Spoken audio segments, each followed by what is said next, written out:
کہ اذا مات الانسان، جب انسان مر جاتا ہے، انقطع عملہ الا من ثلاث، اس کے اعمال ختم ہو جاتے ہیں سوائے تین چیزوں کے۔ وہ تین چیزیں کیا ہیں؟ صدقۃ جاریہ، صدقہ جاریہ، او علم ينتفع به الناس، یا وہ علم جس سے انسان اور لوگ فائدہ اٹھائیں، او ولد صالح يدعو له، اور نیک اولاد جو اپنے ماں باپ کے لیے دعا کرتی ہو۔ اس لیے اللہ کے نبی نے فرمایا نا صلی اللہ علیہ وسلم کہ جب انسان مر جاتا ہے اور اللہ تعالیٰ جنت میں اس کو اپ گریڈ کر دیتے ہیں، وہ پوچھتا ہے کہ بھائی اپ گریڈیشن کیوں ہو رہی ہے؟ تو اس کو بتایا جاتا ہے کہ دنیا میں تمہاری اولاد تمہارے لیے دعائیں کر رہی ہے۔ یہ اولاد ایسی کیسے بنے گی جو ہمارے لیے دعائیں کرے، ہماری زندگی میں بھی اور ہمارے بعد بھی۔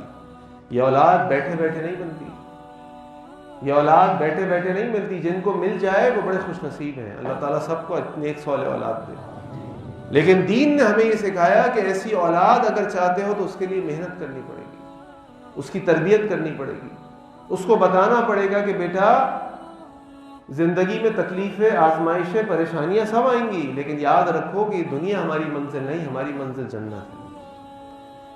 اس دنیا کے لوگوں کی رضا ہماری منزل نہیں، اللہ کی رضا اور رحمت ہماری منزل اور ہمارا ٹارگٹ ہے۔